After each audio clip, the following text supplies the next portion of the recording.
termasuk zikir. Ketika kita perbanyak sholawat di waktu luang, apa kata Rasul? Ketika seorang hamba itu bersolawat kepadaku 1 kali, maka aku akan doakan dia sebaik 10 kali. Balasannya 10 kali. Maka dari itu, waktu luang kita ketika kita tidak bisa mengamalkan sebuah amalan yang lumayan berat, ya lisan kita saja yang berzikir, bertasbih, bertahlil, bertahmid, ya, bersolawat kepada Rasulullah SAW. Kita mengapa penting membahas sirah nabawiyah, perjalanan hidup Rasulullah SAW? Karena dengannya kita akan mengetahui betapa beratnya menjadi beliau Sallallahu Alaihi Wasallam dan betapa cintanya Rasulullah SAW kepada umatnya, sehingga kita sebagai umatnya harus mencintai balik beliau.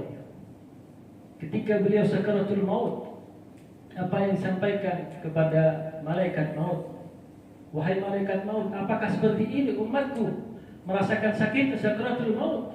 Tidak, wahai Muhammad, saya mencabut nyawamu ini lemah lembut. Saya mencabut nyawamu diperintahkan oleh Allah Tabaraka wa ta'ala dengan lemah lembut. Tapi saya tidak menjamin umatmu seperti apa. Apa jawaban Rasulullah di tengah sakaratul maut sallallahu alaihi wasallam? Timpakanlah semua rasa sakit sakaratul maut umatku kepada diriku sekarang, agar tidak ada umatku yang mengatakan la ilaha illallah Muhammadur Rasulullah itu merasakan sakitnya sakaratul maut. Kalau kita ketika kita tertimpa sebuah musibah atau sakit, bila perlu orang lain yang merasakan, tapi tidak terhadap Rasul, itu baru di dunia. Di akhirat nanti setiap nabi mempunyai doa yang mustajab. Semuanya sudah dipakai. Rasulullah hampir menyampaikan doa mustajab itu kepada penduduk Taif. Ketika beliau berdakwah di Taif, Amul Huzan, dikenal sebagai Amul Huzan, tahun kesedihan. Rasulullah SAW ingin mendapatkan perlindungan, support, banyak yang masuk Islam, akan tapi sampai anak kecil melempari beliau dengan batu. Akhirnya malaikat penjaga gunung dan malaikat Jibril alaihissalam menyampaikan kepada Rasul, ya Muhammad, berdoalah engkau kepada Tuhanmu, niscaya aku akan balikkan gunung ini atau bukit ini kepada penduduk Taif. Kata Nabi SAW, tidak. Mereka adalah umatku yang tidak tahu. Siapa tahu kelak di kemudian hari muncul dari cucu-cucu mereka orang-orang yang beriman denganku. Disimpan doa Rasulullah SAW. Digunakan di yaumul mahsyar. Yaumul la yanfa'u malun wala banun illa ma'atallahi biqalbin salim. Hari yang tidak ada manfaat harta kita kumpulkan ditinggalkan buat ahli waris. Ahli warisnya berantem. Rumah kita bangun, kita meninggal, istri kita yang menempati, istri kita nikah lagi, selesai, bukan punya kita. Di yaumul mahsyar semua umat manusia menunggu hisab. Menunggu hisab dari Allah Subhanahu wa taala. Tidak ada orang yang berani sampai-sampai para manusia datang kepada Adam, wahai Adam, engkau adalah ciptaan Allah yang pertama. Abuna, engkau adalah ayah-ayah kami. Lastu ana, saya nggak bisa meminta itu kepada Allah, karena aku mempunyai dosa kesalahan. Sampai datang ke Nabi Allah Nuh, tertolak juga. Nabi Nuh nggak bisa, saya sudah nggak punya apa-apa. Datang kepada Nabi Allah Musa, Nabi Allah Musa nggak bisa. Sampai ke Nabi Allah Ibrahim, Nabi Allah Isa alaihissalatu wassalam, nggak ada yang berhak. Akhirnya para manusia di yaumul mahsyar, kita bayangkan fi dhihnina, di bayangan kita, orang-orang menunggu hisab saking lamanya, bahkan mereka sesama mereka berkata, sudah mulai saja hisab. Mau surga, mau neraka. Keadaan dia pun hisab seperti itu. Gak ada urusan mau surga ataupun neraka, karena Allah tidak pernah murka semurka itu. Sudah hisab saja ya Allah. Mau saya masuk neraka, masuk dah. Mau saya masuk surga, masuk. Yang penting mulai dulu. Kemudian umat manusia datang kepada Sayyidina Muhammad sallallahu alaihi wasallam. Ya Nabi Allah, isfa' lana. Apa kata Rasulullah sallallahu? Ana laha, saya pemiliknya sallallahu alaihi wasallam. Akhirnya Rasulullah bersujud dan bertahmid, bertahlil, belum pernah menggunakan kalimat itu selama di dunia. Akhirnya Allah SWT mengatakan, ya Muhammad irfa' ra'sak, angkatlah kepalamu, karena Nabi Muhammad dalam keadaan sujud. Isfa' tu syafa', berilah syafaat sesukamu, aku akan kabulkan. Apa jawaban beliau? Ummati ya Rabb, umatku. Makanya umat Islam adalah umat yang akhir, akan tapi hisabnya terlebih dahulu. Begitu cintanya beliau sallallahu alaihi wasallam kepada kita.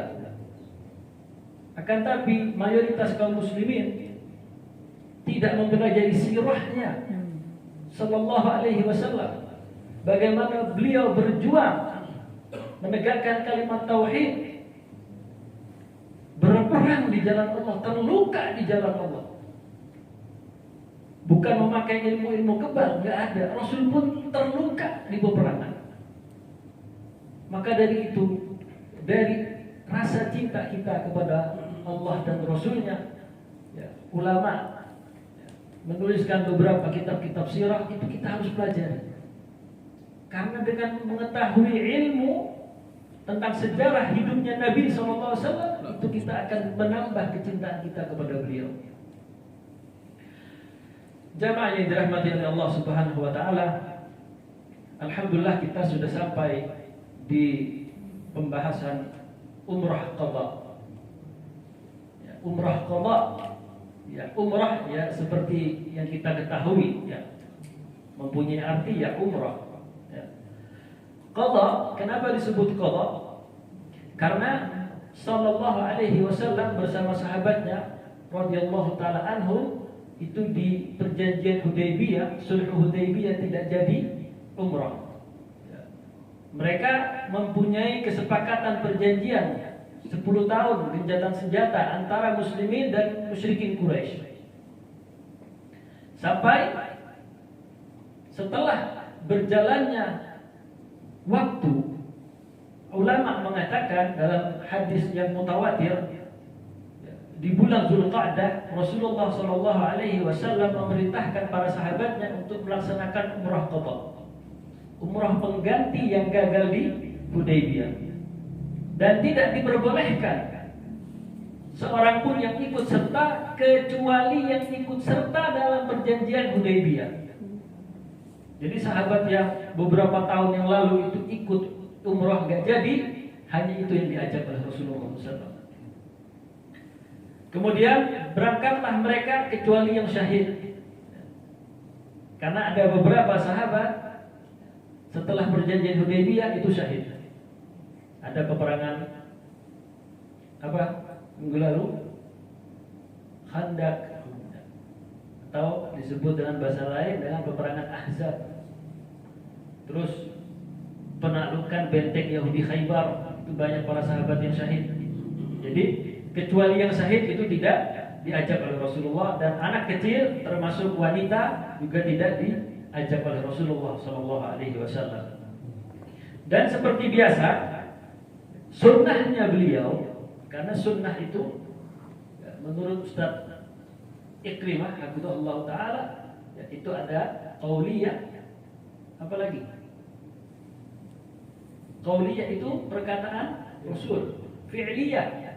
Fi'liyah itu amal Rasul, dan takrir, penetapan Rasul diam atau Rasul menjawab atau mengeluarkan statement. adatnya, sunnahnya Rasul ketika meninggalkan kota itu, Rasulullah SAW tidak meninggalkan kota tersebut tanpa pemimpin. Maka dari itu urusan di Madinah Al-Munawwarah diserahkan kepada sahabat Uwaif ya, bin Thabit Ad-Daili, atau ulama berselisih paham. Satu lagi disebut Abu Rahim Al-Ghifari radhiyallahu taala anhu. Beliau hanya membawa 60 onta digiring, 60 onta ini digiring oleh Najiyah bin Jundub Al-Aslami radhiyallahu taala an. Berihramlah beliau untuk umrah dari Dzulhulaifah. Ya. Kalau dari Madinah bisa dari Dzulhulaifah atau Bir Ali. Kemudian kaum muslimin ya, diikuti oleh kaum muslimin ketika itu beliau berangkat dalam keadaan siaga. Karena Rasulullah ini tidak tahu bahwa orang-orang Quraisy, musyrikin Quraisy itu bisa berkhianat kapan saja. Ya, beliau bersiaga dengan membawa pedang dan pasukan karena khawatir orang-orang Quraisy berkhianat. Kemudian sallallahu alaihi wasallam itu membawa seluruh perlengkapan senjata. Senjata itu dibawa oleh Rasulullah. Menugaskan seorang sahabat yang mulia yang bernama Aus bin Khawlud Al-Ansari bersama 200 orang untuk menjaga barang-barang itu. Jadi barang-barang itu dijaga. Kontak 60 dan barang-barang alat-alat perang ditaruh di sebuah tempat dan dijaga oleh 200 orang.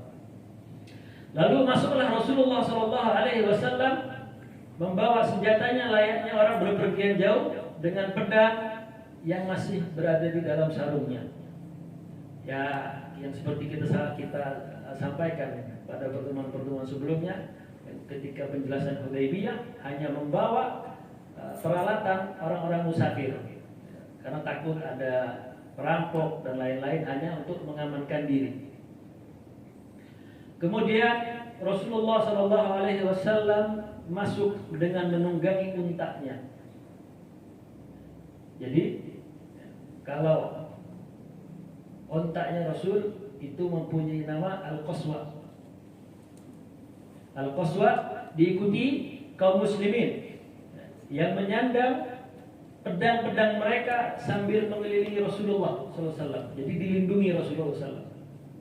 Dilindungi Rasul SAW ya, dengan bertalbiyah ya.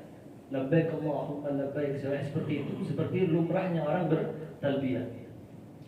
Nah, melihat suara yang semakin bergemuruh musyrikin Quraisy itu panas.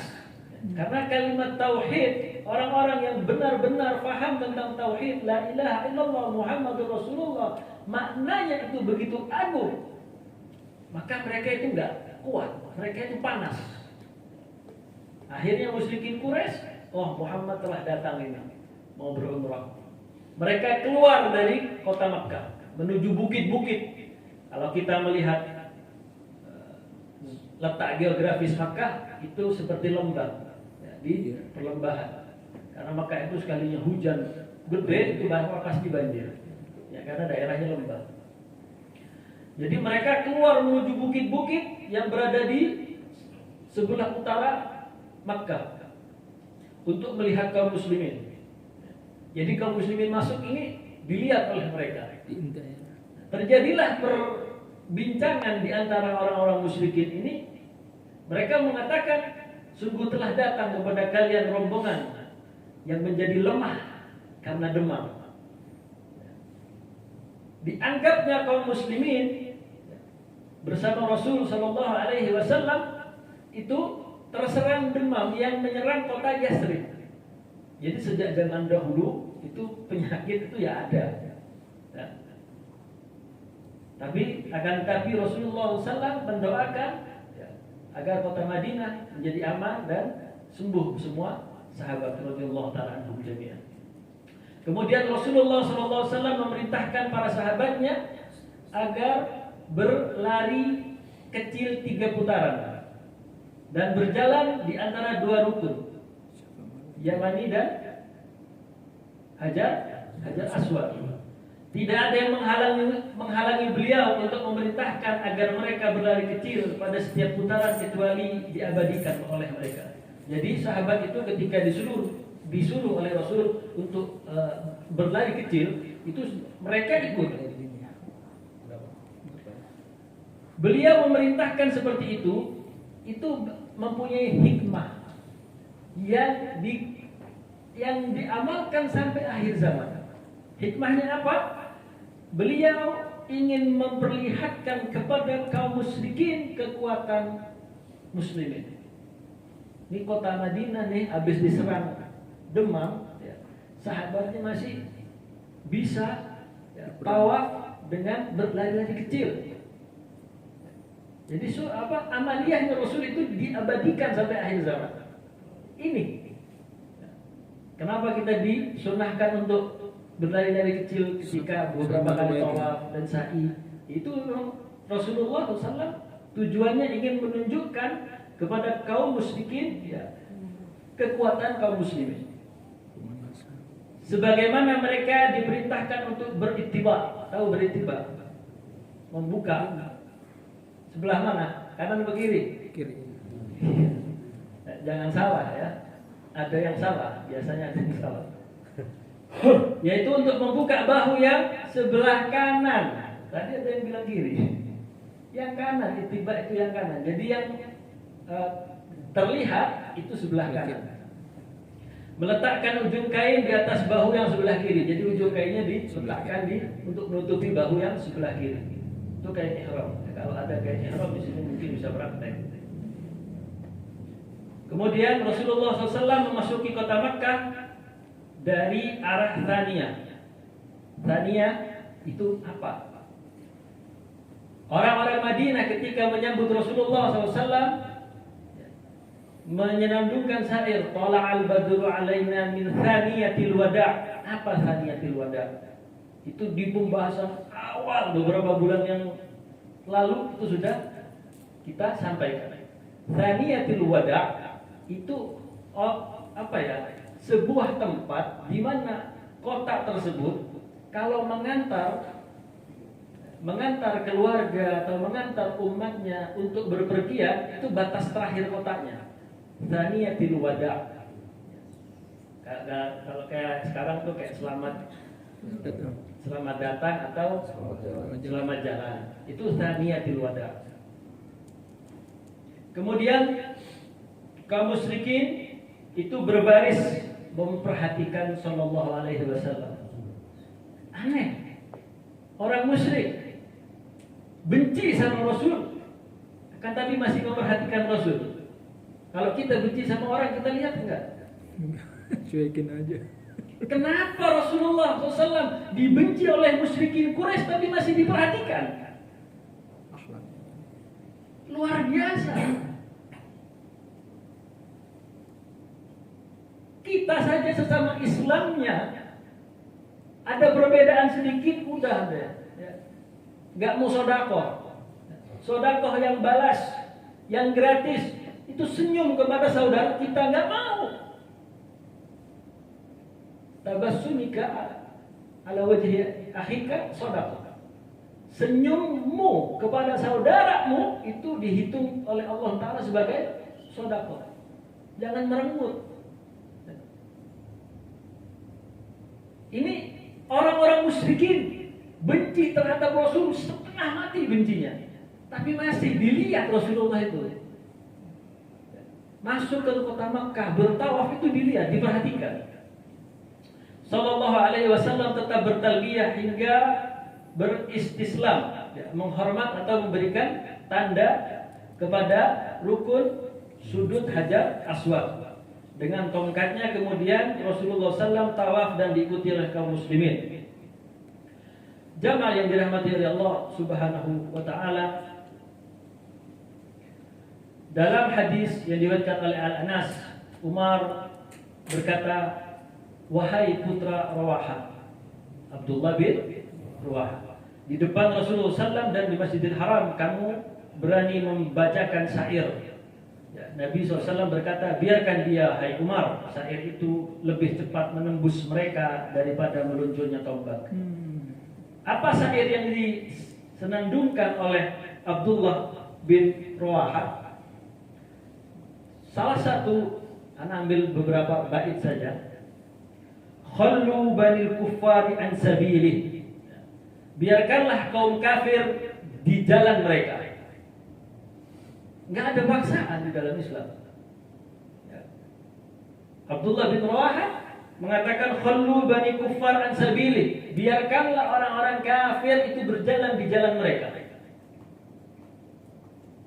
Khallu fa kulli khair fi rasulih. Biarkanlah karena semua kebaikan ada di Rasul sallallahu alaihi wasallam. Biarkan. Jadi Abdullah bin Rawaha memberikan syair, mengatakan sebuah syair yang syair itu kata Rasulullah SAW itu lebih cepat menembus dada kita. Kata orang Arab, sebagian kalam yang fasih itu la sihra, seperti sihir. Berapa banyak orang yang tercuci otaknya dengan kalam yang indah, kalam yang dibungkus dengan hal-hal yang luar biasa. Oh, luar biasa nih orang ini, karena pintar berbicara.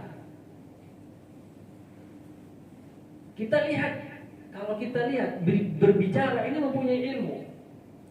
Kita cek sejarahnya, kita keluar dari pokok pembahasan sedikit. Adolf Hitler itu masa kecilnya itu apa ya? Seperti orang kalau ngomongnya tuh agak gagak. Tapi dilatih terus sampai menjadi orator. Dan bisa mempengaruhi orang-orang itu. Jadi syair itu juga seperti itu. Jamaah yang dirahmati oleh Allah Subhanahu wa taala.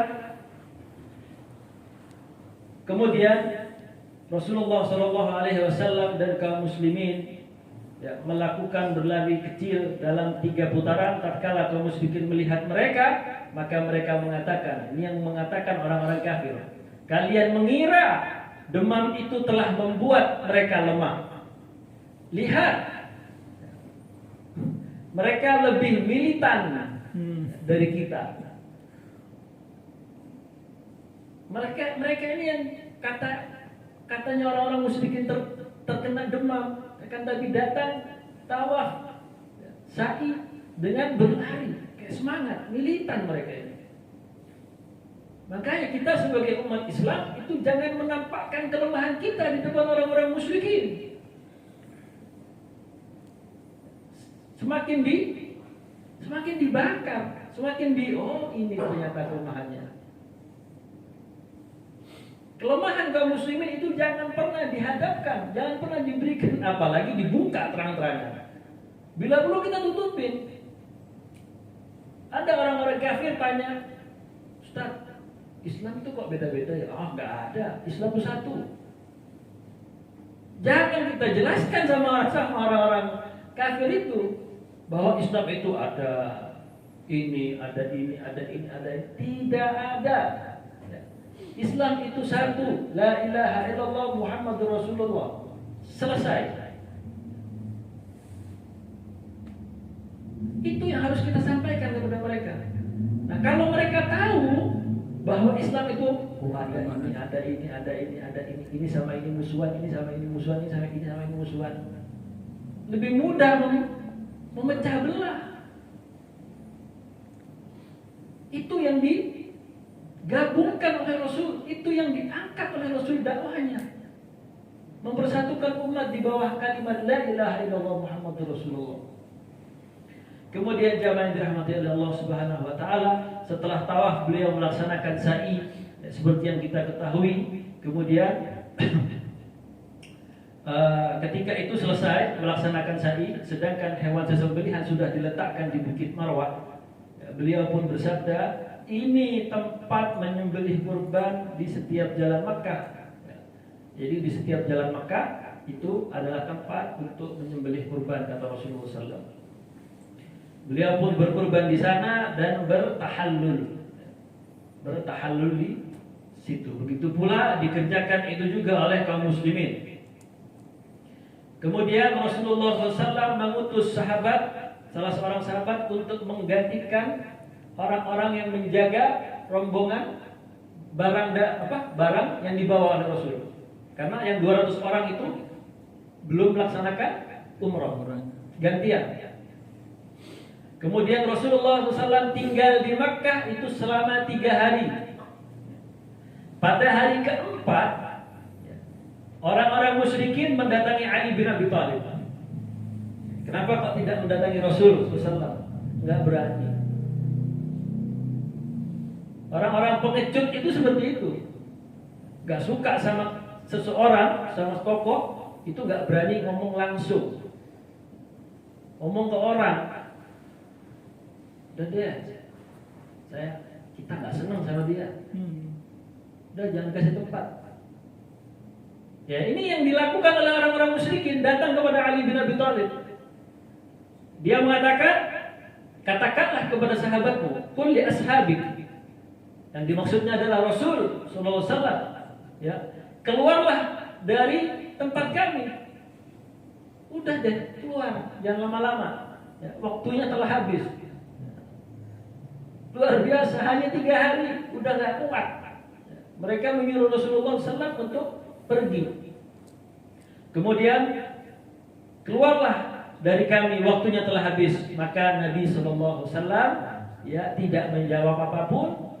Kemudian Rasulullah SAW keluar ya dan berpaling ke arah Madinah Al-Munawwarah, kembali pulang. Kemudian jamaah yang dirahmati oleh Allah Subhanahu wa taala, beberapa kejadian di umrah qadha, ya, umrah pengganti, ini ada beberapa kejadian. Yang pertama, pada umrah ini Rasulullah SAW menikah dengan Ummul Mukminin Maimunah bintul Harith Al-Amariyah. Rasulullah SAW sebelum memasuki Makkah mengutus Ja'far bin Abi Thalib, saudaranya Ali, mengutus Ja'far kepada Maimunah. Sampaikan kepada Maimunah bahwa saya ingin menikahinya. Lalu Maimunah menyerahkan urusannya kepada Abbas. Siapa Abbas? Paman Nabi, Al-Abbas bin Abdul Muttalib. Karena saudara perempuannya Ummu Fadl merupakan istri Abbas. Pernah mendengar kalimat atau sebuah nama Ummul Fadl? Itu adalah istri dari Al-Abbas bin Abdul Muttalib. Maka Abbas bin Abdul Muttalib menikahkannya dengan Rasulullah SAW. Tatkala beliau keluar dari Makkah dan beliau meninggalkan Abu Rafi agar ia membawa Maimunah. Jadi Rasulullah setelah akad nikah dengan Maimunah di luar kota Makkah, Rasulullah pulang ke Madinah dan meninggalkan sahabat Abu Rafi untuk menemani Maimunah Ummul Mukminin, ya, dan Ummul Mukminin Maimunah itu menyusul Rasulullah SAW ke Madinah Al-Munawwarah. Umrah ini disebut oleh para ulama dengan sebutan umrah qadha sesuai judul kita, karena sebagai pengganti umrah Hudaybiyah atau sulh Hudaybiyah, karena terjadinya perjanjian di Hudaybiyah. Ini pendapat yang lebih kuat menurut ulama-ulama sirah. Umrah qadha pengertiannya adalah umrah pengganti dari perjanjian Hudaybiyah. Kemudian jamaah yang dirahmati oleh Allah Subhanahu wa taala, setelah perjanjian umrah qadha itu ada peperangan. Jadi setelah umrah itu enggak langsung berleha-leha. Kalau di kitab-kitab sirah itu biasanya disebut ghazwah. Kalau enggak ghazwah atau ma'rakah atau sariyah. Apa bedanya? Kalau ghazwah dan ma'rakah itu Rasulullah Shallallahu Alaihi Wasallam itu ikut di sini. Kita ulangi, kalau ghazwah dan ma'rakah itu biasanya Rasulullah ikut di pertempuran tersebut. Kalau sariyah, utusan, itu biasanya Rasul tidak ikut. ada peperangan Mu'tah. Wa hadhihi al-ma'rakah akbar, dan ini peperangan yang terdahsyat selama sampai sebelum itu nggak ada peperangan yang lebih dahsyat dibanding peperangan Mu'tah. Kenapa? Peperangan yang terbesar dan terdahsyat yang pernah dialami oleh kaum muslimin semasa hidup Rasulullah SAW merupakan pendahuluan atau pembukaan dan persiapan bagi penaklukan negeri-negeri kaum Nasrani. Perang ini terjadi di bulan Jumadil Ula tahun ke-8. Bertepatan kalau di Masehinya itu 629 Masehi. Mu'tah itu adalah nama sebuah daerah atau qaryah, desa yang bernama Balqa. Balqa. Di mana? Di daerah Syam. Karena Syam pada saat itu dikuasai oleh orang-orang Romawi, dan orang-orang Romawi itu menempatkan gubernurnya ini ya ikut mereka. Kenapa sih kok sampai terjadi pertempuran Mu'tah? Ini pertempuran yang luar biasa. Semasa Rasulullah hidup, ini yang paling dahsyat pertempurannya. Kemudian jarak antara tempat tersebut dengan Baitul Maqdis, yaitu Al-Quds, itu sekitar 2 hari perjalanan. 2 hari perjalanan bukan dengan kendaraan ya, tapi dengan kendaraan zaman dahulu, yaitu kalau nggak onta jalan kaki. Kalau jalan kaki mungkin bisa lebih dan menunggangi kuda. Kenapa terjadi sebab-sebab peperangan ini?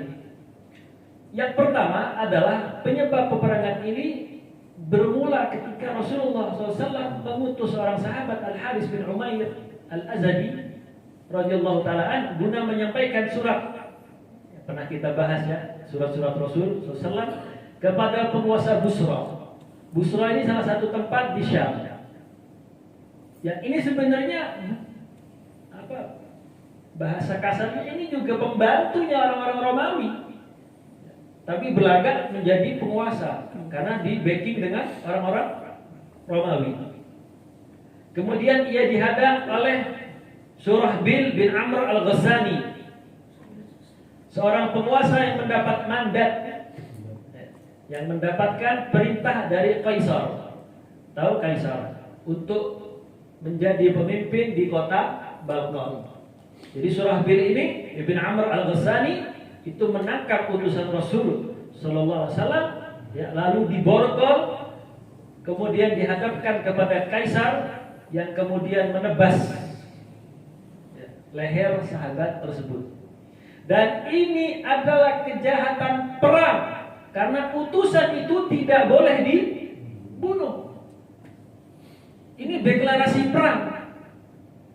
Kalau sebuah utusan itu dibunuh, itu sama saja seperti menyerang sebuah negara atau wilayah. Karena perjanjian apapun dari zaman dahulu sampai kapanpun, utusan itu tidak boleh disakiti, dibunuh, tidak boleh. Dan ini terjadi baik di kaum muslimin ataupun di orang-orang kafir. Di orang-orang kafir pun sama. Jadi utusan tidak boleh disakiti, apalagi dibunuh. Pembunuhan utusan tersebut merupakan bentuk kriminal yang paling keji, bahkan setara dengan menyatakan peperangan terhadap kaum muslimin. Ya, sampai berita tersebut kepada Rasulullah SAW, beliau tentu saja marah, luar biasa marahnya, dan beliau menyiapkan pasukan yang berkekuatan paling besar yang disiapkan Rasul, 3.000 pasukan.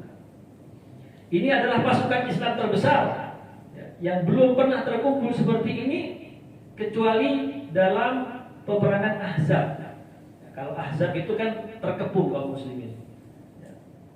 Kemudian terjadilah beberapa wasiat Rasulullah SAW dalam perang ini.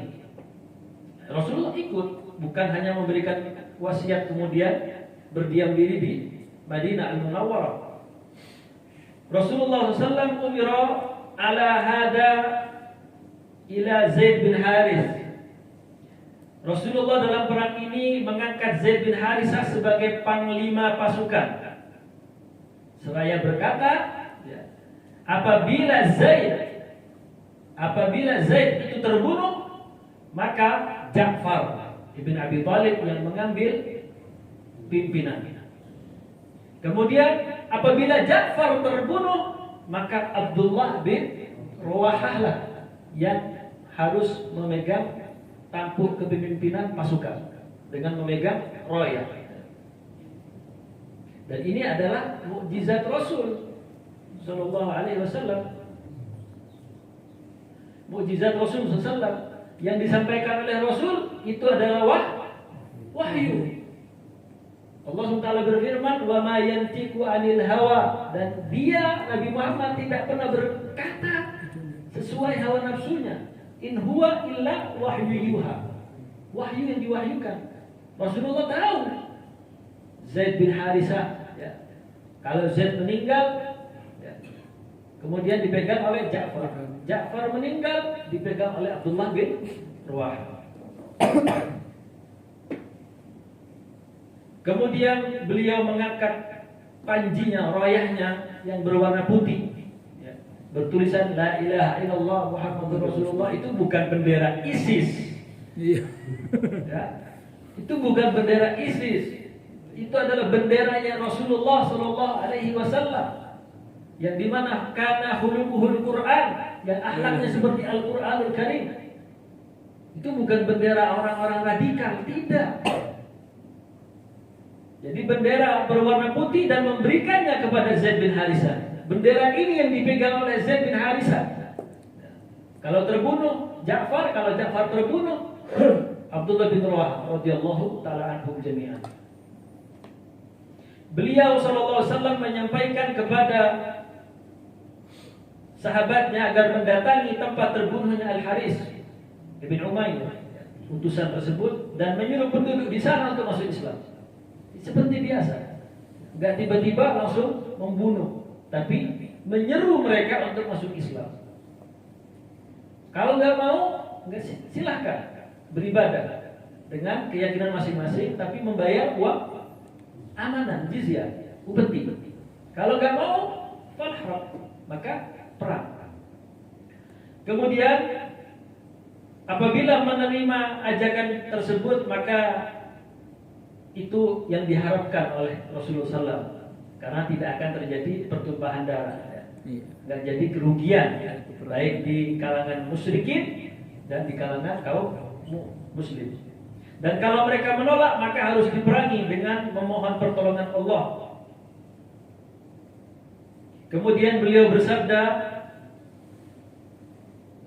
perangilah orang-orang yang kafir atau orang-orang yang kufur kepada Allah dengan nama Allah Subhanahu wa ta'ala di jalan Allah, dan janganlah kalian berbuat khianat atau mencuri harta rampasan sebelum dibagikan oleh Rasulullah SAW. Janganlah membunuh anak-anak, wanita, dan orang-orang yang sudah sepuh atau lanjut usia. Dan janganlah memotong pohon-pohon kurma dan pepohonan yang lain, dan jangan pula menghancurkan bangunan. Ada agama yang lebih indah dan lebih kamil daripada Islam. Sekarang sedikit-sedikit Islam disebut radikal, disebut teroris. Kita flashback, siapa sebab perang dunia pertama? Siapa sebab perang dunia kedua? Muslimin enggak pernah. Muslimin hanya diserang dan mempertahankan hak mereka. Nah, orang-orang yang bukan beragama Islam, ketika mereka melakukan sebuah perbuatan yang harusnya dicap sebagai teroris, didiamkan. Diam. Ini tidak bisa dibiarkan. Ini harus ada orang yang menyuarakan. Tentu saja jika mempunyai kekuatan dan kekuasaan. Kalau tidak bisa, ya kita berdoa saja kepada Allah SWT. Kemudian Rasulullah SAW menyampaikan jangan mencuri ghanimah, karena urusan ghanimah ini biasanya menjadi fitnah. Gara-gara ghanimah ini aja muncul sebuah firqah sesat pertama, yaitu Khawarij. Mengatakan kepada Rasul, ketika Rasul membagikan ghanimah, "I'dil ya Muhammad." Wahai Muhammad, berbuatlah adil engkau. Waliyadzubillah. Kalau Nabi Muhammad saja dibilang seperti itu, siapa lagi orang yang bisa adil? Iya. I'dil ya Muhammad fa innaka lam ta'dil. Sesungguhnya kamu ini belum adil dalam membagi ghanimah. Akhirnya Umar bin Khattab berdiri dan membuka pedangnya, dan pedang itu hampir sudah menempel di leher orang tersebut. Kata Rasulullah, "Jangan wahai Umar." "Ya Rasulullah, biar saya penggal ini orang." "Biar ya Umar. Kalau kamu bunuh dia, orang-orang kafir itu mengatakan itu Muhammad membunuh sesama Islamnya." Akhirnya orang ini keluar. Orang ini keluar dan Rasulullah mengatakan akan muncul dari generasinya orang-orang tersebut yang ibadahnya melebihi ibadah kalian. Jadi sahabat itu ibadahnya tidak ada apa-apa dengan orang-orang Khawarij. Yang bacaannya, Qur'annya lebih baik daripada kalian. Mereka keluar dari agama seperti keluarnya anak panah. Orang-orang yang masih muda, tapi gampang mengkafirkan kaum muslimin yang berbeda dengannya. Itulah adalah firqah sesat yang pertama kali keluar dalam Islam, itu Khawarij. Jamaah yang dirahmati oleh Allah SWT. Nah, pelepasan pasukan dan persiapan kaum muslimin SAW dan para sahabatnya. Jadi pasukan 3.000 tersebut telah siap berangkat. Masyarakat Madinah hadir melepaskan kepergian Panglima Rasulullah SAW dan memberikan salam kepada mereka. Ketika itulah Abdullah bin Rawahah radhiyallahu ta'ala salah seorang panglima pasukan itu menangis. Mereka bertanya, "Ma bika ya Abdullah? Apa yang kamu sebabkan ini menangis wahai Abdullah?" Dia menjawab, "Demi Allah, aku ini tidak memiliki kecintaan kepada dunia dan tidak pula kerinduan kepada kalian." Abdullah bin Rawahah mempunyai keluarga di Madinah. Dikatakan, "Wallahi aku tidak cinta kepada dunia dan aku tidak akan kangen terhadap kalian. Akan tetapi aku mendengar Rasulullah SAW membaca sebuah ayat dari kitabullah yang menyebutkan tentang neraka." Ini adalah sifat orang-orang mukmin. Ketika mendengar ayat-ayat Allah bergetar hatinya. Ini Abdullah bin Rawahah menangis. Apa isi dari ayat tersebut dalam surat Maryam? "Wa in minkum illa wariduha kana ala rabbika hatman maqdiyya." Dan tidak ada seorang pun darimu melainkan mendatangi neraka itu. Hal itu bagi Rabbmu adalah suatu kemestian yang sudah ditetapkan. Hanya dengan karena ayat ini Abdullah bin Rawahah itu menangis. Saking takutnya Abdullah bin Rawahah itu masuk ke dalam neraka yang disebutkan itu oleh Allah SWT. "Wa minkum illa wariduha." Dan tidaklah seorang pun darimu melainkan akan mendatangi neraka tersebut. Takut. Seorang sahabat Abdullah bin Rawahah syahid, kan tapi mendengar ayat ini takut. Kita gampang lah, masih sahabat kok. Nanti aja taubat. Al-iman yazidu wa yanqus, kata Rasulullah SAW. Nah, ini sebagai penutup. Dan kita akan lanjutkan pembahasan perang Mu'tah di Selasa depan insyaallah. Al-iman, kata Rasulullah SAW, yazidu wa yanqus. Al-iman itu yazid, naik, wa yanqus, dan berkurang. Yang namanya naik dan berkurang itu wajar. Itu Rasulullah SAW sampaikan kepada para sahabatnya seperti itu. Akan tapi seandainya Rasulullah SAW melihat keimanan orang Islam zaman sekarang, mungkin akan mengatakan al-imanu yazidu wa yanzil. Ya, yazid itu sedikit, baru naik sedikit, kemudian turun bebas terjun, yanzil. Ya. Karena itu memang keadaan realita kaum muslimin. Di akhir zaman paginya beriman, ya, sorenya sudah kufur. Ya. Itu hadisnya memang. Akhir zaman memang seperti itu. Insya Allah kita akan membahas